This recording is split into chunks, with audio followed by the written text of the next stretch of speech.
Assalamualaikum warahmatullahi wabarakatuh. Innal hamdalillah nahmaduhu wa nasta'inuhu wa nastaghfiruh wa na'udzu billahi min shururi anfusina wa sayyiati a'malina may yahdihillahu fala mudilla lahu wa may yudlil fala hadiya lahu asyhadu an la ilaha illallah wahdahu la syarika lahu wa asyhadu anna Muhammadan abduhu wa rasuluhu la nabiyya wa la rasula ba'dahu. Allahumma salli wa sallim wa barik ala nabiyyina Muhammadin wa ala alihi wa ashabihi wa man tabi'ahum bi ihsan ila yaumiddin tsumma ma ba'd. Jamaah rahimakumullah. Alhamdulillah kembali kita bersyukur kepada Allah Subhanahu wa taala atas nikmat yang Allah berikan pada kita semua. Di kesempatan kali ini insyaallah kita akan mencoba mengingat kembali tentang dua akhlak terpuji di dalam Islam, yaitu al-qanaah wal iffah. Tentang sifat qanaah dan sifat iffah. Rasulullah sallallahu alaihi wasallam pernah bersabda, ya, hadis yang diriwayatkan oleh Imam Muslim dari Abdullah ibnu Amr ibnu al-As radhiyallahu anhuma, bahwa Rasulullah sallallahu alaihi wasallam bersabda, "Qad aflaha man aslam." Sungguh telah beruntung orang yang masuk Islam. Sebab dengan Islam ini seseorang dijamin akan masuk ke dalam surga bagaimanapun keadaannya. Ya. Qad aflaha man aslam. Sungguh telah beruntung orang yang masuk Islam, wa ruziqa kafafan, dan dia diberikan kecukupan, ya, rizkinya kecukupan oleh Allah Subhanahu wa taala, wa qanna'ahu Allahu bima atah, dan Allah menjadikan dia qanaah terhadap apa yang diberikan kepadanya. Jadi sifat qanaah ini termasuk akhlak yang Allah Subhanahu wa taala anugerahkan kepada seseorang. Tidak setiap orang mempunyai sifat ini. Ya. Hanya orang-orang yang dipilih oleh Allah Azza wa Jalla yang mempunyai sifat qanaah. Ikhwan fillah rahimakumullah, apa makna al-qanaah? Dikatakan bahwa makna qanaah yaitu ridha syakhs bima a'tahu Allah taala, yaitu keridhaan seorang hamba terhadap apapun yang diberikan oleh Allah Subhanahu wa taala, wa adamul ihtimam bima indan nas mimma yazidu anhu, dan dia tidak peduli dengan rezeki orang lain walaupun lebih banyak darinya. Ya. Jadi kita ridha dengan apa yang Allah berikan tanpa mempedulikan apa yang Allah berikan kepada orang lain. Yang penting apa yang Allah berikan kepada kita, kita ridha. Itu namanya qanaah, ya. Atau ya, ada juga yang mengatakan ar-ridha bil yasir minal ata, yaitu ridha dengan pemberian walaupun sedikit. Itu namanya qanaah, ya. Dan Allah Subhanahu wa taala itu telah membagi-bagikan rizki berdasarkan ilmu dan hikmahnya, bukan berdasarkan kezaliman dan kejahilan. Ya. Jadi rizki yang Allah Subhanahu wa taala, ya, yang sudah Allah takdirkan itu ditakdirkan berdasarkan ilmu dan hikmah. Bukan Allah tidak tahu si fulan belum kebagian. Beda kalau yang membagi-bagikan itu panitia. Bisa jadi ada orang yang belum terdeteksi, padahal dekat dengannya. Itu bisa jadi.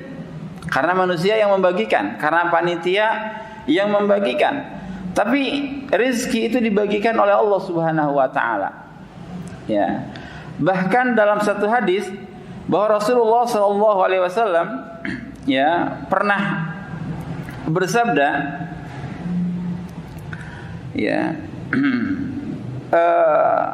bahwa Rasulullah sallallahu alaihi wasallam, ya, pernah bersabda, innahu laisa syai'un yuqarribukum minal jannah wa yubaidukum minan nar illa qad amartukum bihi. Tidak ada sesuatu pun yang akan mendekatkan kepada surga ataupun menjauhkan dari neraka kecuali aku telah perintahkan hal itu. Walaysa syai'un yuqarribukum minan nar aw yubaidukum minal jannah illa waqad nahaitukum anhu. Dan tidaklah sesuatu yang bisa mendekatkan kepada neraka dan menjauhkan dari surga kecuali aku telah larang hal itu untuk kalian. Wa anar ruha al-amin nafasa fi ru'i. Ruh itu artinya al-qalb. Dan sesungguhnya Jibril alaihissalam itu memberikan ilham kepada hatiku annahu lan tamuta nafsun hatta tastawfiya rizqaha fattaqullaha wa ajmilu fit talab. Ya, Jibril alaihissalam mewahyukan kepada hatiku bahwa sosok jiwa, satu jiwa itu tidak akan mati sampai rizkinya yang sudah ditakdirkan itu dipenuhi untuknya. Ya, sampai rizkinya penuh. Yang sudah Allah Subhanahu wa ta'ala takdirkan pasti sudah diberikan kepadanya. Dia tidak akan mati sebelum itu. Maka bertakwalah kepada Allah dan perbaguslah tata cara mencari rizki itu. Ya. Kenapa? Karena semuanya akan Allah Subhanahu wa ta'ala berikan. Tidak mungkin seseorang ditakdirkan ya akan menghabiskan beras 1 ton beras tapi kemudian baru sekian ratus kilo kemudian mati, itu tidak mungkin. Pasti akan dipenuhi rizkinya sesuai dengan apa yang Allah Subhanahu wa ta'ala takdirkan. Ya, maka kita dalam mencari rizki itu harus mencari rizki yang baik dan jangan sampai ya terlambatnya rizki datang lantas kita mengambilnya dengan cara yang diharamkan oleh Allah Subhanahu wa ta'ala. Nah, ini sifat qanaah. Ya. Jamaah rahimakumullah, sifat qanaah ini mempunyai pengaruh yang sangat baik sekali. Pertama, imtalul qalbi bil iman billahi subhanahu wa ta'ala. Orang yang qanaah adalah orang yang benar-benar beriman terhadap Allah Subhanahu wa ta'ala, terutama beriman terhadap masalah takdir. Ya. Beriman terhadap masalah takdir. Jadi Allah sudah mengkadarkan rezeki seseorang. Itu kita imani. Ya. Kemudian orang yang qanaah itu termasuk orang yang paling kaya. Ya. Kenapa? Karena yang namanya kekayaan ya fal ghina huwa ghina nafs. Kekayaan itu adalah kekayaan jiwa.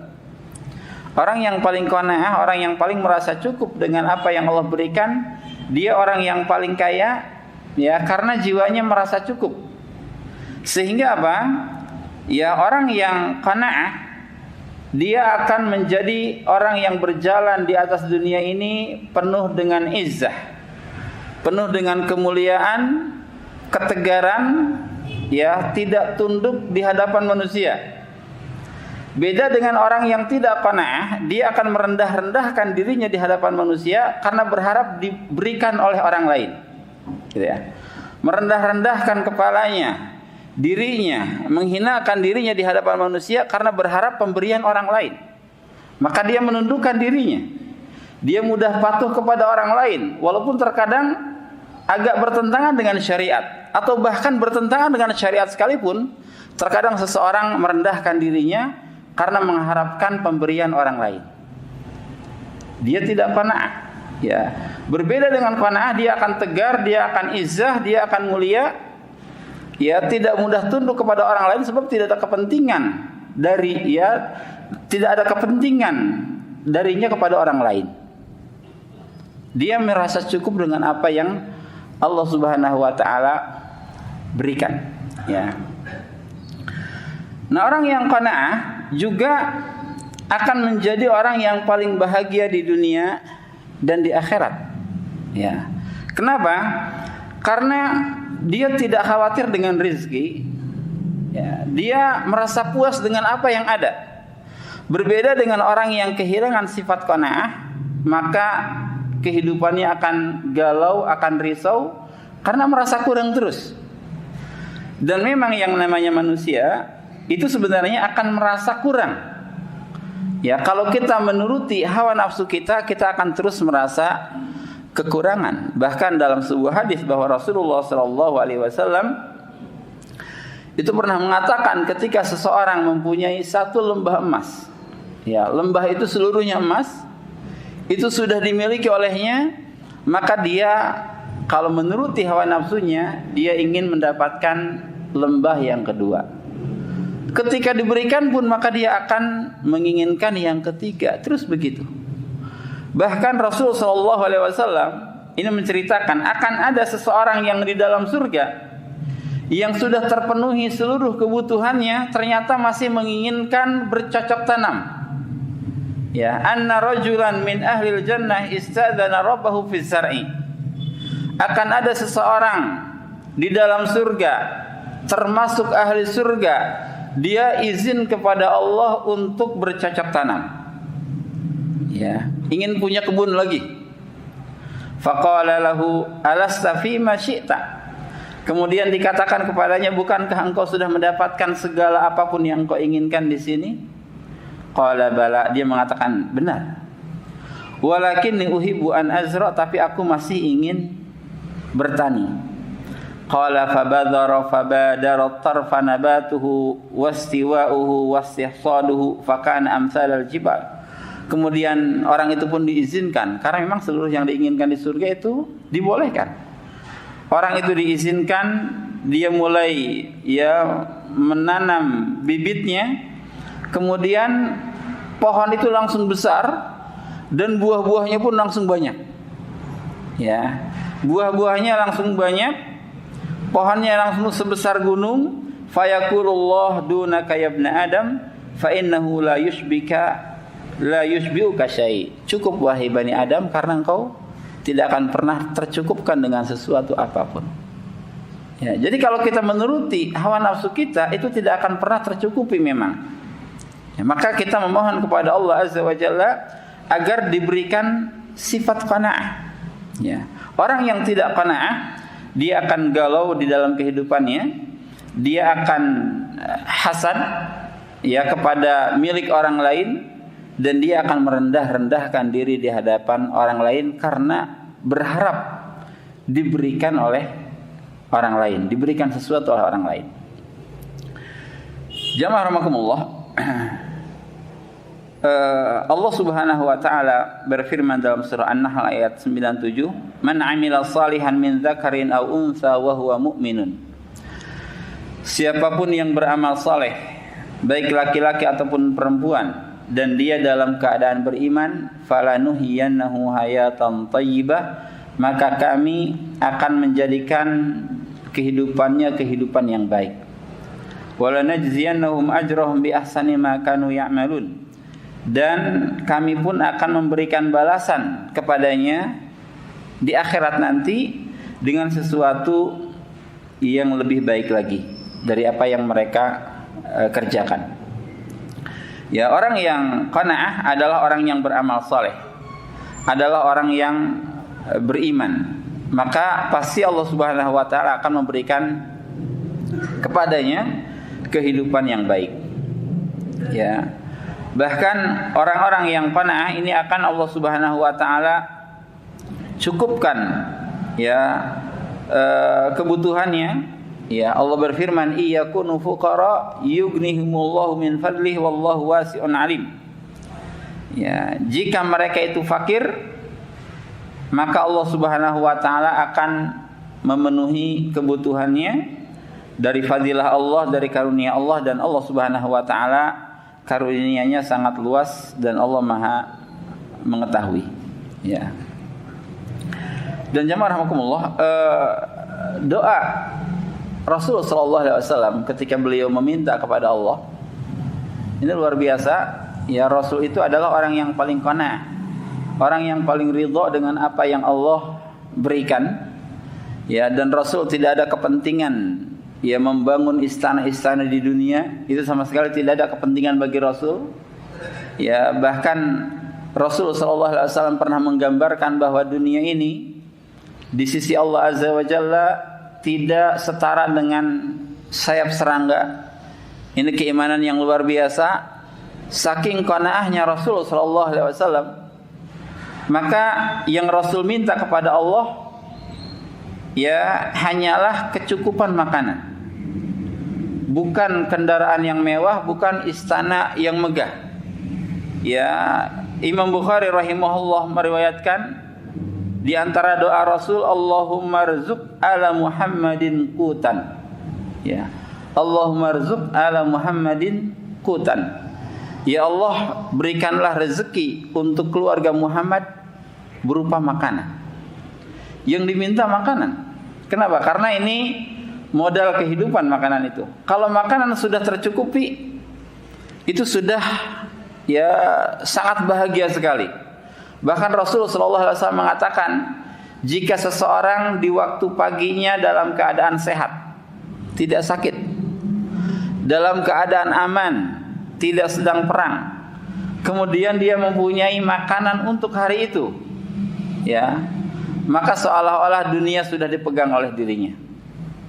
Hanya 3 ini. Ya, kalau kita lebih dari itu, kita seminggu yang akan datang pun stok beras kita masih ada. Bahkan mungkin sebulan yang akan datang kita masih punya. Rasul mengatakan, ya, siapapun yang di pagi harinya dia merasa aman, kemudian sehat fisiknya, kemudian mempunyai makanan untuk hari itu, maka seolah-olah dia sudah mendapatkan dunia dan seluruh isinya. Ya, man asbaha minkum aminan fi sirbihi mu'afan fi jasadihi indahu qutu yaumihi faka'annama hizat lahu dunya. Ya. Ini sifat qanaah yang luar biasa dari Rasul sallallahu alaihi wasallam. Nah, kemudian yang kedua tentang sifat iffah. Ya, sifat iffah ini sangat berkaitan dengan sifat qanaah. Ya, arti iffah, ya, ini banyak yang mengartikan para ulama, yaitu al-kaffu an su'alin nas. Ya, menahan diri dari meminta-minta kepada orang lain. Ya, kalau memintanya untuk sahabat kita itu mulia, ya. Tapi kalau untuk diri kita sendiri, kita meminta untuk diri kita, nah ini tercela. Ya. Tapi kalau meminta untuk lembaga, untuk yayasan, untuk dakwah, ini mulia. Itu dilakukan oleh Rasulullah SAW. Ya, meminta bantuan kepada orang lain untuk menolong orang lain, itu mulia. Tapi kalau kita meminta untuk diri kita, ya, untuk memperkaya diri kita, itu tercela. Kalau untuk memenuhi kebutuhan itu masih dibolehkan dalam Islam. Tapi kalau untuk ya menumpuk kekayaan, ini tercela. Nah, sifat iffah yaitu al-kaffu an su'alin nas. Mencegah diri dari meminta-minta kepada orang lain. Wa kaffun nafs anil muharramat. Juga mencegah jiwa kita dari perkara-perkara yang diharamkan. Ya, itu namanya iffah. Ada juga yang mengartikan iffah itu sebenarnya sifat untuk seluruh anggota tubuh kita. Ya, iffah itu menjaga kesucian diri. Iffahnya tangan berarti tidak meminta-minta. Ini tangan yang iffah. Iffahnya lisan tidak mudah mencela, tidak menggibah orang lain, tidak mengadu domba, itu iffahnya lisan, menjaga kemuliaan lisan. Ya, iffahnya mata kita berarti tidak memandang hal yang diharamkan oleh Allah Azza wa Jalla. Itu iffahnya mata. Iffahnya telinga berarti tidak asyik mendengarkan cerita orang lain yang sedang menggibah. Terkadang ada orang yang asyik, orang lain bergibah, dia diam tapi dia mendengarkan. Ya, ikut asyik mendengarkan cerita orang lain. Ya, padahal itu adalah gibah. Iffahnya telinga kita itu meninggalkan hal itu. Ya, iffahnya kaki tidak berjalan ke tempat-tempat yang diharamkan. Ya, ini iffah. Dan ini termasuk ke dalam akhlak yang terpuji. Ya, mencegah diri dari hal-hal yang diharamkan oleh Allah Azza wa Jalla. Orang yang iffah ini pertama dia akan selamat dari neraka. Ya, Rasulullah sallallahu alaihi wasallam bersabda, "Salasatu a'yunin la tamassuhumun nar." Akan ada 3 mata yang tidak akan tersentuh oleh api neraka. Ya, ainun batat tahrusu fi sabilillah. Yang pertama, mata yang bergadang, yang berjaga, ya, menjaga mata yang berjaga dalam jihad fisabilillah. Wa ainun bakat min khasyatillah. Kedua, mata yang menangis karena takut kepada Allah. Wa ainun afat an maharimillah. Kemudian yang ketiga yaitu mata yang iffah, yang tidak memandang dari hal-hal yang diharamkan oleh Allah. 3 mata ini tidak akan tersentuh api neraka. Ya, kemudian an-najah minal ibtila. Orang yang iffah adalah orang yang akan diselamatkan oleh Allah Azza wa Jalla, ya, dari ujian-ujian kehidupan. Ya, dia diselamatkan oleh Allah Azza wa Jalla dari kesempitan hidup. Ada satu kisah ketika 3 orang masuk ke dalam gua dan tertutup pintu gua itu oleh batu yang sangat besar, dan ketiganya tidak mampu mendorong batu itu karena besarnya. Ya, maka mereka pun mulai berdoa. Salah seorang di antara mereka berdoa, Allahumma kanat li bintu amin. Ya Allah, aku mengenal seorang putri pamanku. Kanat ahabban nas ilayya, dan dia adalah orang yang paling aku cintai. Fa aradtuha an nafsiha famtana'at minni hatta alamat biha sanatun minasinin. Kemudian aku pun ingin menguasai dirinya, tapi dia tidak mau. Sampai hal itu berlarut bertahun-tahun, ya. Fajaatni, di ujung tahun itulah, ya, dia datang kepadaku karena satu keperluan. Ya, dia memerlukan pertolonganku. Fa'ataituha 20 wa mi'ah dinar, maka aku pun memberikannya 120 dinar. Ini harta yang sangat besar. Ya, 1 dinarnya 4,25 gram emas. Ratusan juta ini.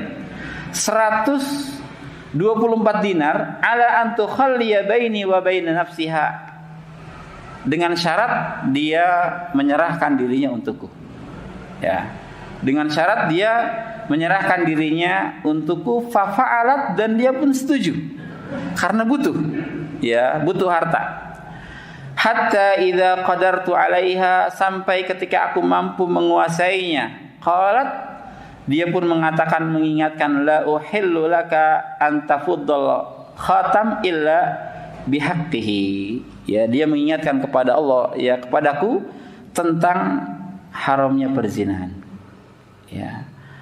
Fataharrartu minal wuku 'alaiha, maka aku pun membebaskan dia. Fansaraftu anha wa hiya ahabbun nas ilayya, dan aku pun tinggalkan dia padahal dia adalah orang yang paling aku cintai. Wa taraktu dzahaba alladhi a'taituha, dan aku pun berikan emas-emas yang tadi aku berikan kepadanya, aku tinggalkan untuknya. Allahumma in kuntu fa'altu ibtigha'a wajhika fafruj anna ma nahnu fihi. Ya Allah, jika aku tinggalkan hal itu karena mengharap wajahmu, maka bebaskanlah aku dari gua ini. Fan farajatis sakhrah, maka batu itu pun mulai bergeser.